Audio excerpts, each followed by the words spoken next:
Making headlines this hour, President Dr. Mohammad Muizzu congratulates Bangladesh's Foreign Minister Dr. Khalilur Rahman for being elected as the President of the 81st session of the UN General Assembly. President Dr. Mohammad Muizzu announces that the second batch of participants who completed the National Service Training and applied for technical training has departed for Kihadu in Ba Atoll. The national carrier Maldivian transports more than 80,000 passengers since inaugurating wide-body operations last year.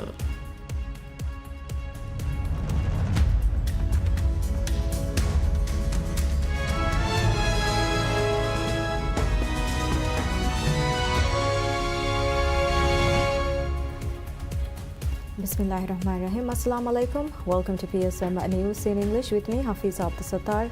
Now the news in detail. President Dr. Mohammad Muizzu congratulates Bangladesh Foreign Minister Dr. Khalilur Rahman for being elected President of the 81st session of the UN General Assembly. In a post on social media, the president described his election as a proud moment for Bangladesh and the wider region. He said the session under his leadership will be an important platform for UN member states and wished him success in his role. Minister of Foreign Affairs Irtisham Adam also congratulated her Bangladeshi counterpart on his success, describing it as a proud moment for Bangladesh. She expressed confidence in his ability to serve effectively with cooperation from other countries and reaffirmed the Maldives' commitment towards advancing shared priorities at the General Assembly. The 81st UN General Assembly will begin in September and includes 193 member states. The UN General Assembly is the main deliberative body of the UN, which discusses global politics, economic and social issues. It also plays key roles such as approving the UN budget, appointing non-permanent Security Council members, and recommending the appointment of the UN Secretary General. President Dr. Mohammad Muizzu announces that the second batch of participants who completed the National Service Training and applied for technical training has departed for Kihadu in Ba Atoll. In a post on social media, the president said that the second batch of youths who completed the training aimed at building self-confident, strong faith, spiritually and physically healthy, patriotic and responsible citizens have been selected for advanced technical programs. The newly established School of Engineering and Logistics of the Maldives National Defence Force MNDF in Kihadu will host 77 youths aged between 16 and 19, hailing from 50 islands across 17 atolls. The technical training program will provide opportunities for participants to complete training in 6 different professional fields. This development follows the successful completion of the first round of basic training on the 28th of December last year, where 344 participants completed their training, with 63 participants subsequently trained in specific professional fields. The second round of basic training for the National Service Program has also concluded, with 343 out of the 350 participants successfully completing the program. Of these, 77 participants have been selected to join the technical program and begin their specialized training. These comprehensive training initiatives are designed for students who have completed the National Service Initial Training, aiming to equip young Maldivians with practical skills and professional qualifications to serve the nation effectively. Amnat Zenia, the managing director of Asanda Company Limited, announces the ongoing digitalization of the national health insurance system will significantly accelerate service delivery compared to current capabilities. The primary cause of current operational delays stem from a high volume of manual processing, which consumes a substantial amount of administrative time, Zenia explained during an appearance on the PSM News program Rajya Miyadu. To streamline operations, the government recently transferred several vital social welfare services from the National Social Protection Agency directly to Asanda, consolidating functions that previously divided the nation's healthcare and welfare frameworks. To facilitate public access, authorities launched the My Asanda portal. Patients or designated representatives can utilize e-FAS authentication to submit forms and access medical provisions. The portal also offers information and application pathways for medical assistance program administered by various state agencies. This structural modification aims to fortify the medical assistance framework while ensuring institutional fiscal responsibility and eliminating patient exploitation. The financial outlay for medical care subsidized through Asanta has experienced consistent annual growth driven by heavy costs from importing pharmaceuticals and sustaining ongoing treatments for individuals with chronic illnesses. The Ministry of Economic Development, Transport and Trade announces that the opportunity to participate in the 26th China International Affair for Investment and Trade (CIFIT) has officially opened to Maldivian businesses following formal notification from the Chinese government that registration for the fair is now accessible. The exhibition is scheduled to take place from 8th to 11th September in Xiamen, Fujian Province, China, is an annual international investment event organized by the Chinese Ministry of Commerce. Maldivian companies and industrial entities have been invited to participate by the organizers of the exhibition, the ministry stated. The primary objective of the exhibition is to establish a platform for practical investments while cultivating an environment where discussions related to investment and policy can be effectively conducted, according to the ministry. The event facilitates opportunities for attendees to participate in comprehensive engagements encompassing business-to-business networking sessions, dedicated investment seminars and project roadshows. Parties desiring to participate in the exhibition are requested to complete an online application through the official website, after which they must email their participation details, the ministry directed. Further, information regarding the trade fair can also be obtained directly from the exhibition's website.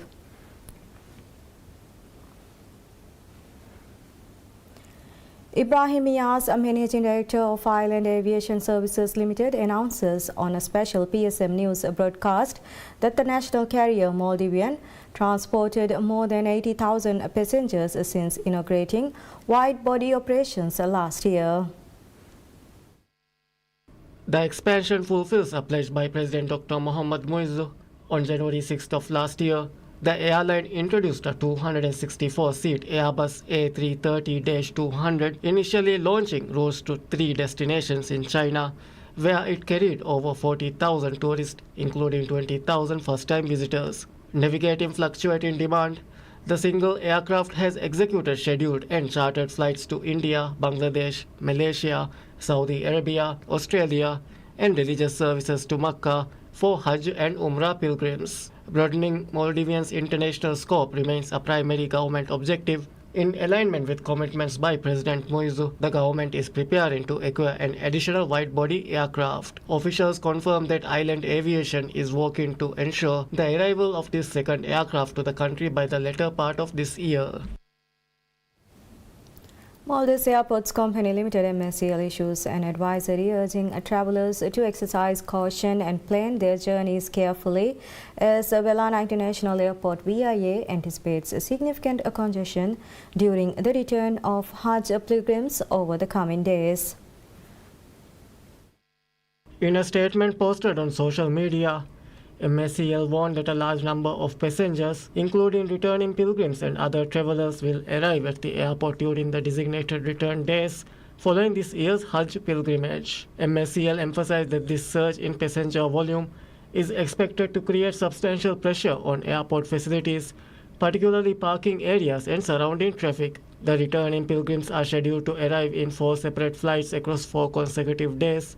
The first flight, operated by Saudi Airlines, will touch down at VIA on 5th June at 2 p.m. local time. 2 days later, on 7th June, the second flight carrying pilgrims will arrive at 5:40 p.m., this time via the national carrier Maldivian. The third flight, another Saudi Airlines service, is scheduled for 8th June at 2 p.m. local time. The final group of returning pilgrims will arrive on 9 June at 12 p.m. aboard a Maldivian flight. Given the expected heavy congestion in airport parking and traffic during these days, MSCL strongly advised those who need to arrive at the airport to consider alternative transportation methods. The authorities recommended using the airport ferry service or the dedicated airport bus to avoid delays and minimize traffic congestions around the airport premises. Each year, the Maldives receives an annual quota of 1,000 pilgrims for the Hajj pilgrimage, one of the 5 pillars of Islam. The government has made arrangements to facilitate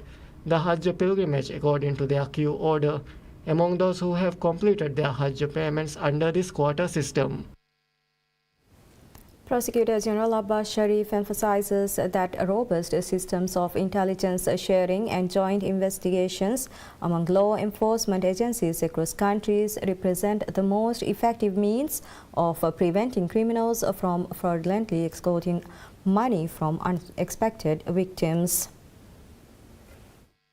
The chief prosecutor delivered these remarks while leading the Maldivian delegation at the 35th annual meeting of the Commission of Crime Prevention and Criminal Justice, which is currently underway in Vienna. Addressing delegates from member states, PG Abbas highlighted the concerning intersection between technological advancement and criminal activity. According to the PG, as technology advances in the world, the proportion of crimes committed using these devices has increased significantly, adding that organized crimes leveraging digital tools have risen notably within the Maldives. The scale of this problem extends far beyond any single nation, while the chief prosecutor revealed that scam cases across Southeast Asia result in annual financial losses ranging between 18 billion US dollars and 37 billion US dollars. He emphasized that the predominantly transnational nature of these fraudulent operations demands a unified response from the international community. The majority of these cases are transnational fraud cases,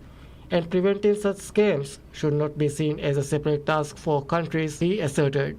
PG Abbas argued that addressing this challenge effectively requires establishing strong mechanisms for intelligence sharing and collaborative investigations that transcend national borders. He also pointed to the uneven distribution of investigative resources among nations as a critical factor requiring attention. He explained that countries possess varying capacities to investigate fraud cases involving sophisticated technological tools, making resource sharing essential. Especially small countries like Maldives need the assistance of large countries with resources, he added. Despite these challenges, PG Abbas assured the international community of Maldives' commitment to collaborative efforts. During the conference, PG Abbas met with senior officials from various national criminal justice systems to engage in extensive discussions regarding mutual assistance frameworks. The Commission on Crime Prevention and Criminal Justice serves as the United Nations principal criminal justice policy-making body. The delegation representing Maldives at this year's conference includes the Prosecutor General alongside senior lawyers from the PG office. Maldives also participated actively in various sessions throughout the conference, which runs from 1st to 5th June in Vienna, Austria.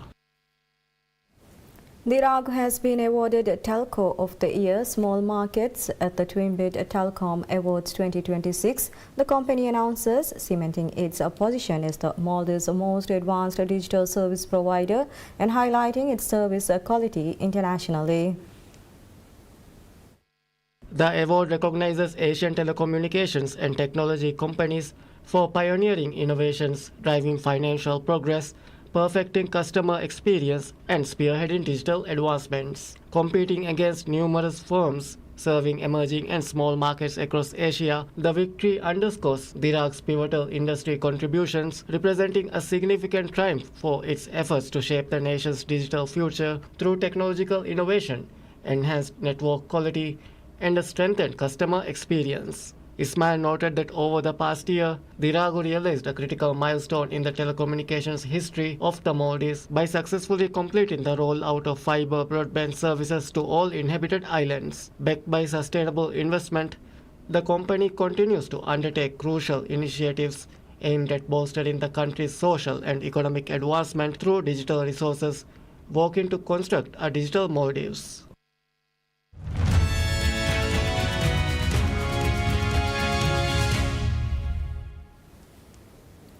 Companies pledges to invest 108 billion US dollars in France, with half destined for the SoftBank-backed data center project, as President Emmanuel Macron seeks to leverage nuclear capacity to make the country a global AI leader.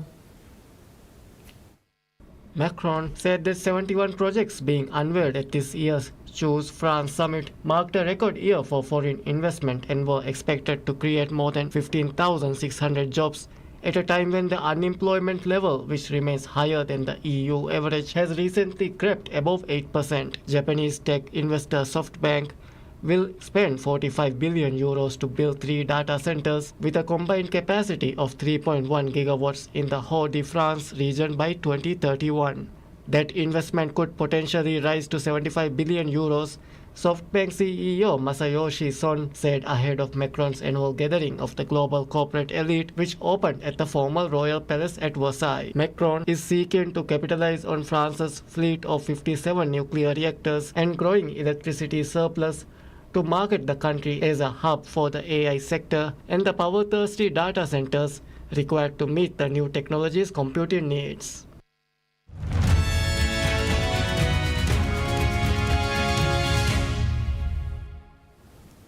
U.S. Secretary of State Marco Rubio says that President Donald Trump's negotiating team has not offered Iran a sanctions relief in exchange for reopening the Strait of Hormuz and insisted that any sanctions relief was tied to Tehran giving up its nuclear program. Testifying in Congress publicly for the first time since the Iran war began, Rubio said there will be sanctions relief for Iran if they agree to give up their nuclear activities. Iran is being sanctioned because they've highly enriched uranium. Iran is being sanctioned because of their nuclear activities. If they agree to give up those things, there will be sanctions relief associated with their commitment and compliance with those agreements. Relief. Rubio testified to the Senate Foreign Relations Committee as the Trump administration seeks congressional approval for its proposed 30% cut to the foreign affairs budget and a 50% increase in military spending. He was to appear at 3 other hearings later, as his fellow Republicans have been showing signs of concern about the ongoing war with Iran. Russia pounds Ukraine with hundreds of drones and dozens of missiles, killing 23 people and wounding 130, and President Volodymyr Zelensky said Moscow could launch a new assault again. The strikes on cities including Kiev and Dnipro followed Russian warnings of systematic attacks on the capital after a drone attack on a dormitory in Ukraine's Russian-held region of Luhansk last month. Kiev denies targeting the dormitory. The Secretary General strongly condemns the latest overnight large-scale missile and drone attacks by the armed forces of the Russian Federation on Ukrainian cities, including Kyiv, Dnipro, and Kharkiv. These attacks reportedly killed at least 20 people, including 2 children, and injured more than 100 others, and resulted in widespread destruction of residential and other civilian infrastructure. It was the 3rd heavy assault on Kiev in under a month, but Russia has been relentlessly attacking Ukrainian cities, including Kiev, since it invaded its smaller neighbor in 2022. US brokered talks on the war in Ukraine have stalled, with Washington focused on Iran, while Russian battlefield advances have slowed, and Kiev has boosted strikes on Russian oil refineries. The Kremlin said the war has entered a new paradigm after what it called inhuman acts of terror by Ukrainian military against civilians, echoing accusations Kiev has made against Russian forces. Moscow warned last week of systematic strikes and urged foreigners to leave Kiev. Moscow's war in Ukraine has killed tens of thousands, forced much of the population out of their homes, and devastated cities, towns, and villages respectively. Russia controls about 1/5 of Ukraine. Ukraine has also hit civilian targets during attacks on Russia or Russian-occupied areas, though on a much smaller scale. Both sides deny targeting civilians. In New York, UN spokesperson Stefan Dujarric and Secretary General Antonio Guterres strongly condemned the Russian attacks. He repeated Guterres' appeal for immediate de-escalation, leading to a full, immediate, and unconditional ceasefire in this conflict.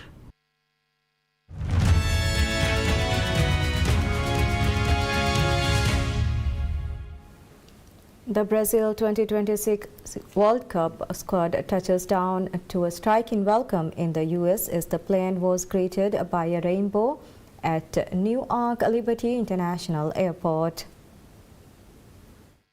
Brazil are set to take on Morocco in their first match on June 13th. The team head to the tournament under head coach Carlo Ancelotti with their hope in their hearts and doubts at their heels, as the Italian seeks to end their 24-year wait for a record-extending sixth World Cup title with a squad short on glitter and long on questions. Ancelotti's late call-up of 34-year-old Neymar raised eyebrows across the soccer world. The forward has not featured in any of the Italians' previous squad since he took charge a year ago and has not worn Brazil's shirt since suffering a serious knee injury in 2023. Problems returned last week when scans reveal Neymar had a grade 2 calf injury that could put him out of action for 2 to 3 weeks, though Ancelotti said he believed the forward could be ready for Brazil's opening Group C game against Morocco on June 13th in New Jersey. Ancelotti, who recently extended his contract until 2030, citing faith in a talented young generation, has selected 15 players who were also present at the 2022 World Cup in Qatar, the highest number of returnees in the history of Brazil, the only nation to have played at every World Cup.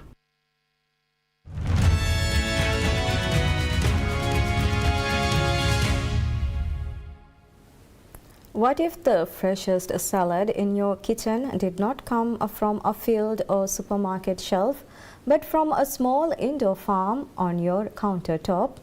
British technology company Home Harvest says it plans to launch the automated indoor growing units this summer, allowing users to grow microgreens, salads and herbs at home.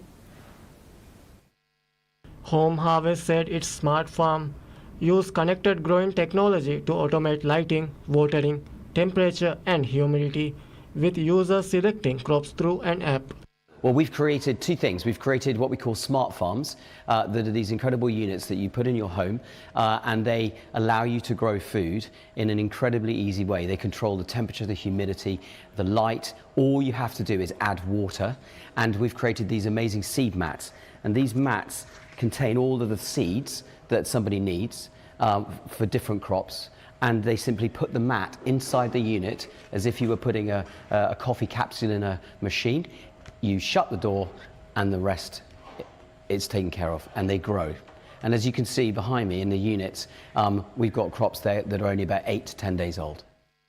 Co-founder Andrew Johnson, who previously worked in the salad industry, said the company was responding to waste and environmental pressures in the fresh produce supply chain. Home Harvest said large volumes of leafy salad crops are wasted before reaching consumers, and that Britain imports substantial quantities of leafy salads from southern Europe and Africa. Its seed mats contain seed and fertilizers, meaning users add only water while the system manages growing conditions through an app. The company said the mats come in different seed mixtures, including blends designed around taste, such as Fields of Provence and Taste of Tokyo, and others marketed around nutritional needs, including blends aimed at children, pregnancy, and gut health. The units will be available in 2 sizes, aimed at couples and larger families, with a subscription model supplying 3 to 4 seed mats a month. It said future versions of the app could use artificial intelligence AI to assess crop size, plant health, growth speed, and harvest timing. Home Harvest said its technology